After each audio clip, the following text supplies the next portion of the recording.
Hello friends, আমার নতুন একটি মিনি ব্লগে তোমাদের সবাইকে ওয়েলকাম। আজকে আমি, বোন আর আমার মা মিলে যাচ্ছি গাজলে। আর আজকে আমাদের এখানে হাট আছে, ওই জন্য মা আগে একটু বাজার করে নেবে। তো যেতে যেতে একটা দাদার সঙ্গে দেখা হয়ে গেল। গাজল দেবো। আর এই দেখো, আমার দাদু আসছে হাট করতে, মানে সবজি বাজার করবে আর কি, ওই জন্য।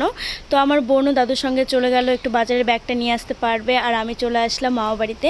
এসেই দেখছি আমার মাসি আর্ট শেখাচ্ছে বাচ্চাদেরকে। আর দেখো আমার ভাই কি করছে। কি কি ঘুম ছুটে না তোমার? হ্যাঁ, কি হলো? ঘুম ছুটছে না? উরি বাবা। তো ফাইনালি আমার মায়ের সবজি বাজার করা কমপ্লিট হয়ে গেছে। আর আমরা এখন মা বাড়ি এখান থেকে বেরিয়ে যাচ্ছি। বেরিয়ে অটো ধরলাম, এখন যাব গাজলে। তো গাজলে যাওয়ার আমাদের বেশি কোনো কারণ নেই, আসলে আমার মায়ের ওষুধ নিতে হবে, ওই জন্যই আমরা গাজলে যাচ্ছি। আর এসেছি যখন, একটু ফুচকা তো খেতেই হয়, তাই না?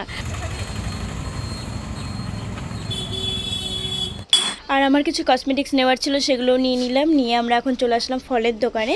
এই দোকান থেকে কিছু ফল টল নিয়ে আমরা এখন উঠে পড়লাম অটোতে। তো এখন আমরা যাব বাড়িতে। তো চলো, ভিডিওটা আজকের মতো এখানেই শেষ করছি। তো চলো, টাটা, দেখা হবে পরে আরেকটি ভিডিওতে।